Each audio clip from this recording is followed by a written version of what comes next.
This is a trailer that I used to haul all my tractors and things on. I've gotten a lot of use out of it. I bought it used a few years ago, but it had been only, at that point it was like only 1 year old or 2 years old or something. So it's in pretty good condition, but I've put a lot of miles on it and it was used already, and it's time to replace the wheel bearings.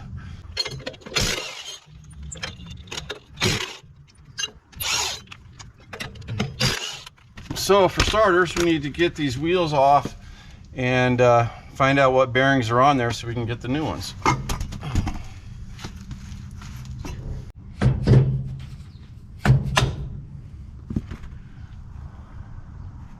If you notice here, the cotter key is actually off center. It's not going through the center of the axle.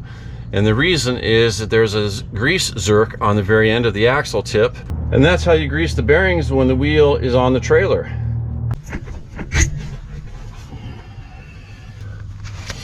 That nut could have been a little tighter.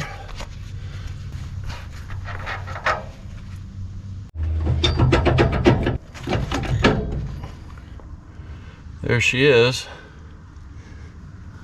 Let's get the inner bearing off also.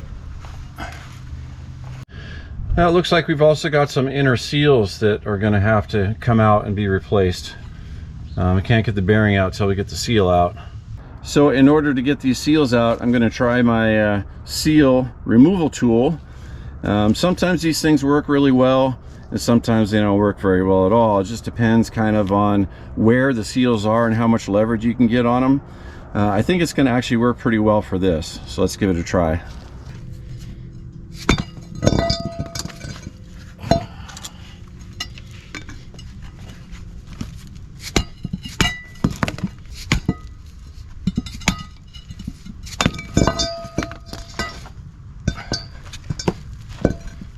And there it is. All right, this is the outer and this is the inner, and this is the seal, of course. So let me try to zoom in now and see if I can find some numbers on there. I can see them, but I don't think I can read them with my naked eye, so I'm gonna have to get the camera and zoom in on them. The inner bearing reads L68149. And the outer bearing says L44649. In addition to getting the model numbers, I like to measure them also just to be safe. So we're just going to take an internal diameter on both of them. And you can see that one is 1 3/8. And the little one is 1 1/16. So the inner diameter of the larger bearing is 1 3/8.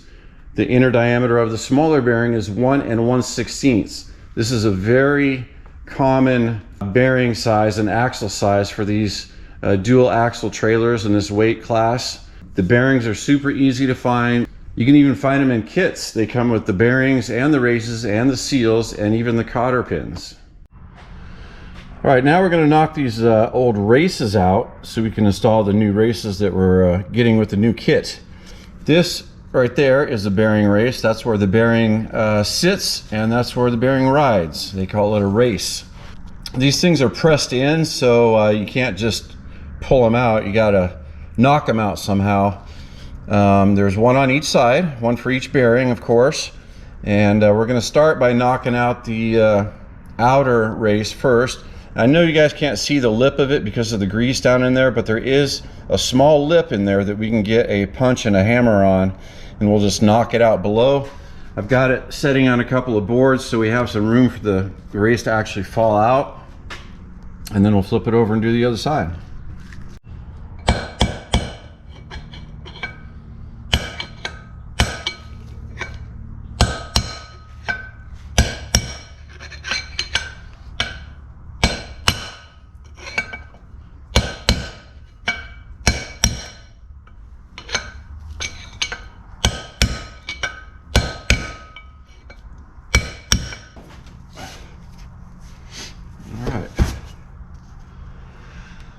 There it is.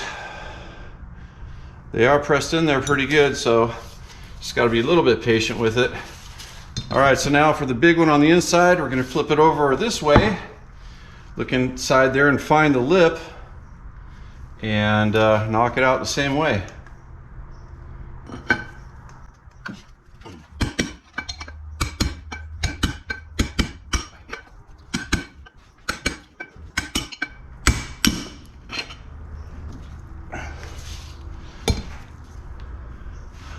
There it is. Now, should you always replace the races when installing new bearings? The short answer is yes. The longer answer is there are times when you can get away with not replacing them. If the races have never been overheated, if they aren't discolored, if they aren't marred or visibly worn in any way whatsoever, then yeah, perhaps you could get away with leaving the old races in. But generally speaking, and for the sake of this beginner's video, in my opinion, you should always replace the races. So now let's take a closer look at this brake assembly. Just use some brake clean and give everything a good shot. I'm going to get all this old grease off of there also. We're going to start with all new grease. They say you shouldn't mix different types of grease together.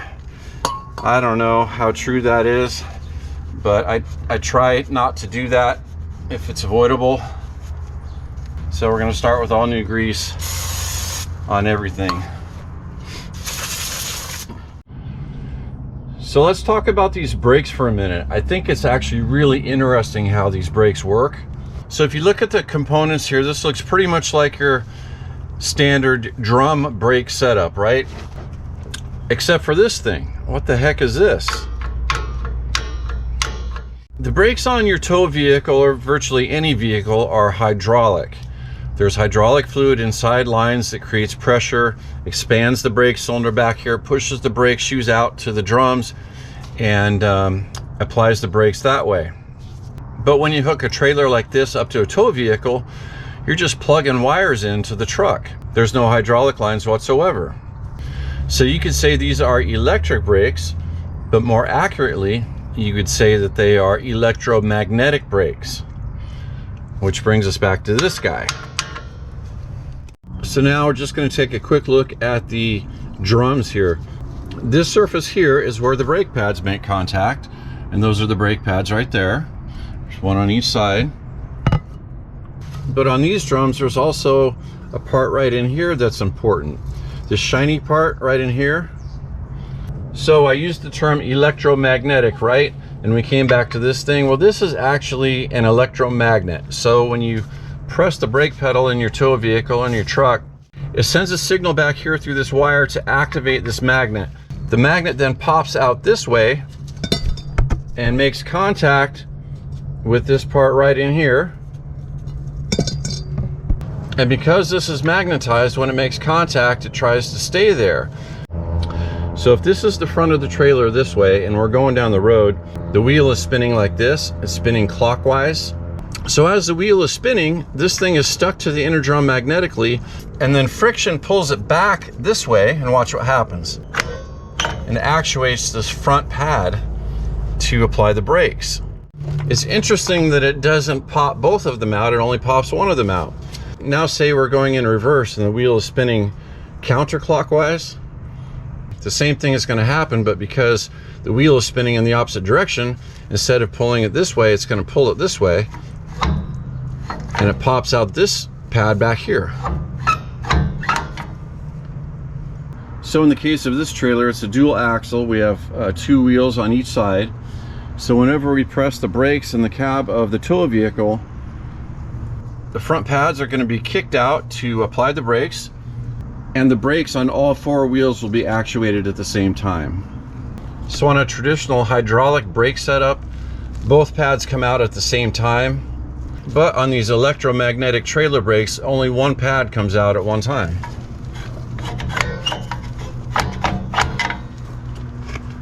Anyway, I thought some of you guys might be interested in learning how these trailer brakes actually work. It's actually quite an ingenious setup to actuate the brakes with electricity and a magnet. Pretty cool, huh? So my new bearings and parts came in the mail. This was the brand. I've never used this brand before. Hopefully they'll be good. But you can see we get new races with the bearings.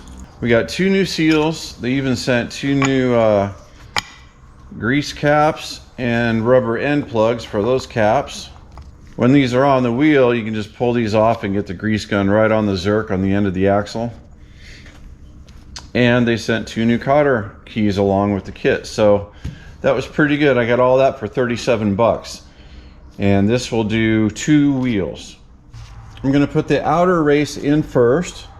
And of course it goes right there. And it will need to be pressed in there. And I'll show you how to do that in just a second.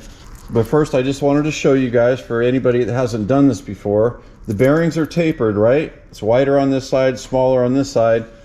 The races are tapered also, so the bearings fit in there a certain way and spin freely. The tapers on each of the bearings face each other. This is the inner bearing, this is the outer bearing. They face each other towards the inside of the wheel. You can't really screw up the races because they only go in one way. You can't put it in upside down like that, right? Because the bearing wouldn't fit inside of it.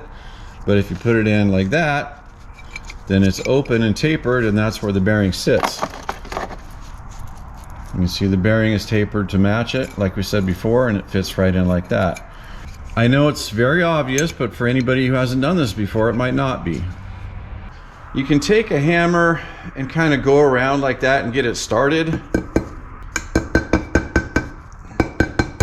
Just so it gets started evenly and it's not cocked. And then if you have a seal driver kit, or you have a friend that does, find the appropriate size driver. This one looks pretty good. You can see the driver's tapered also. And this one happens to fit that just about perfectly. Then we go ahead and put the handle on. Now we're ready to go. Now we just give it a couple gentle whacks just to make sure it's still going in evenly.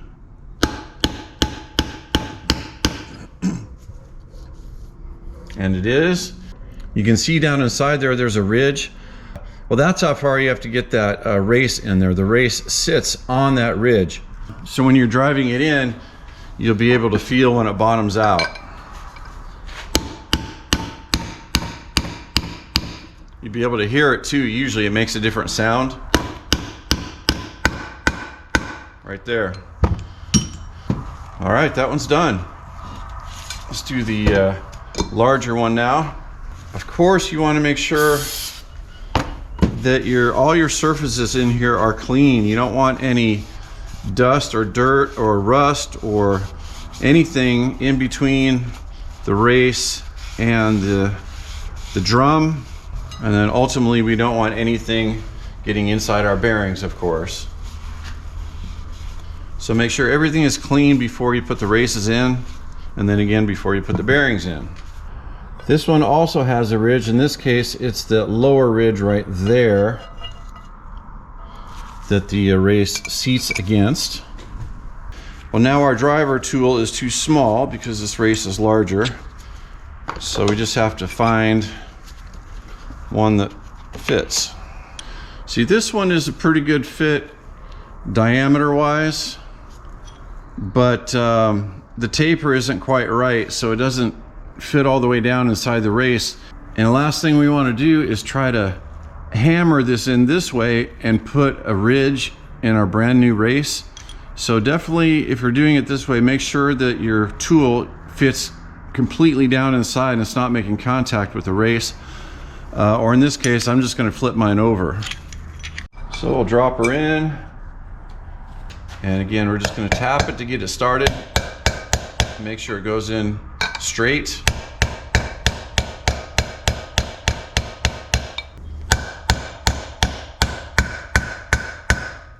And you can hear it bottom out again, right? Now that the races are in, I just want to show you how the bearings fit. You just drop them in there and they spin freely. If you guys don't have a driver kit like this, they're pretty cheap. You know, you can find them on Amazon for, I don't know how much they are, 20 or 30 bucks maybe, 40 bucks at most. All right, let's go get this installed on the trailer. Well, I got halfway out to the trailer and then I remembered, forgot to put the seal in. Go ahead and do that now. Just wanted to show you, this is the inner bearing, the larger one.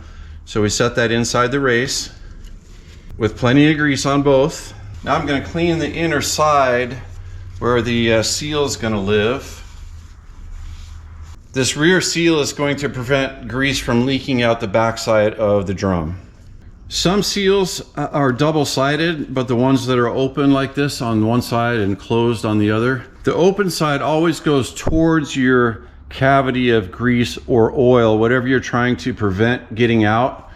The open side goes towards that. So in this case, the open side will go down. And these seals need to be pressed in also. So I'm going to use this huge socket that I have. I think it's the biggest one I own. Get it started like we did the races. Make sure it's getting started evenly. These seals go in dry. You don't put any RTV or any sealant on them at all.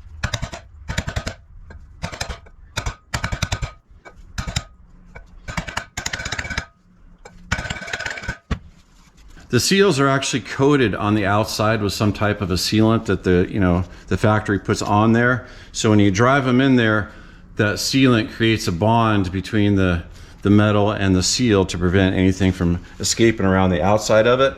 And then the rubber lip on the inside goes around the axle so nothing can escape through the rubber. All right, so now that seal is driven in all the way. Now we can go put it on the trailer. I've already got some grease on there to start with so the axle isn't dry when we put the bearings on. The other thing you want to do is try to fill up your bearings with grease.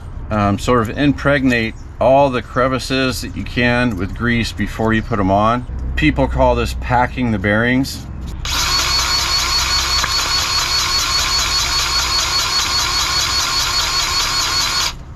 Nothing magic about this, just get some grease in your hand and put it in the palm of your hand and kind of just press it in any way you can. You really can't have too much grease. Get as much in there as you can. As long as I've got the grease gun out here, I want to show you guys how the Zerk works. Stick it on the end and then should get grease coming out of there.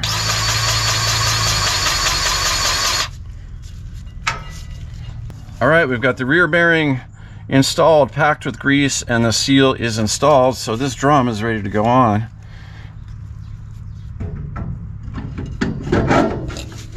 Now we've already got the front bearing packed with grease, and there's plenty of grease in there already.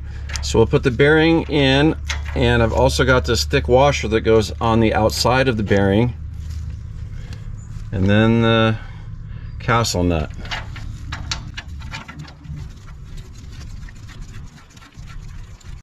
Now, as far as the tightness of this castle nut goes, if you smoke this thing down and really tighten it down, it's going to lock the drum and it's not going to spin. And if you have it too loose, the drum's going to want to wobble and it's going to wear out your bearings. So you have to figure out a happy medium in there where it's snug but not quite tight and not loose. And you also have to take care to line up your hole for the cotter key. We're almost there.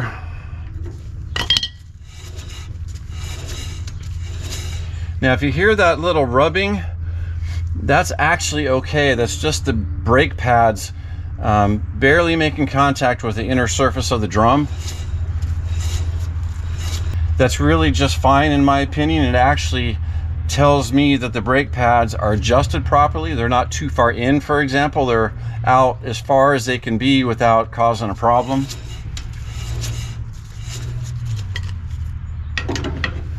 See, if I back this off to the last notch that lines up with the cotter key, I think it's going to be too loose. Then the nut is finger tight.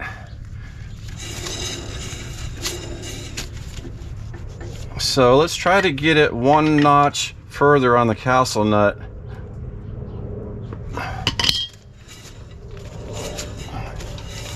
Yeah, I think that's going to be okay right there. Put the cotter key in.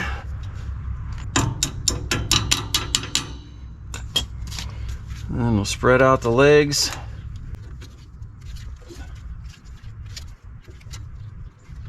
One of the little pet peeves that I have is when people leave the legs of the cotter pins too long. It's not necessary to have them sticking out so far. Of course you want them bent over to keep the pin in place, but you don't need an inch worth of cotter pins sticking out. So I just cut some off. That's really all you need. They gave us new hubcaps, so might as well use them. And the little rubber deals on the outside to cover the grease zerk. I forgot I wanted to add some more grease before we put the wheel on. You want to make sure you really have a good amount of grease in there.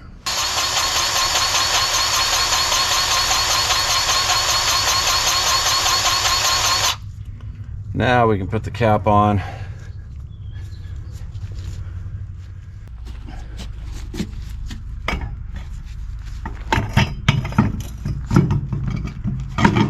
When you put the lug nuts back on, remember one side is tapered, it goes towards the wheel. Don't put them on backwards.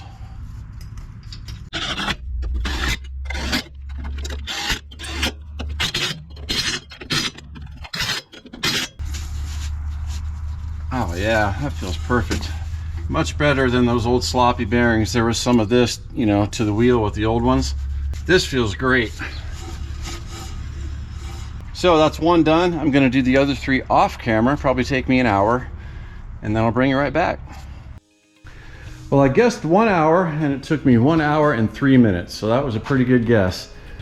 It really doesn't take that long to replace your bearings in the races and the seals. Like I said before, you can find these bearings in lots of different places. This general size is pretty common. As far as the special tools you need, you know, that seal extractor tool thing, that is a pretty handy thing to own. They're cheap. The seal driver kits are a handy thing to own. Don't forget to check your tire pressure from time to time, especially as the seasons change from hot to cold. The pressure inside the tires will fluctuate as well.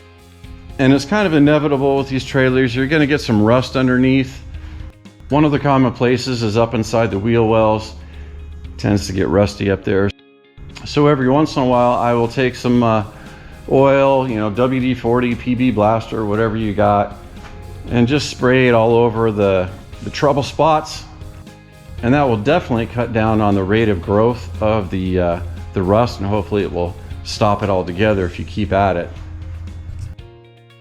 I have a 20-foot enclosed trailer as well, and that one needs a bearing job too, so I'll probably do that in a couple months. Anyway, that's about it for now, guys. Thanks everybody for watching. Thanks for the support. Subscribe if you haven't already, and I hope to see everybody on the next video. Take care.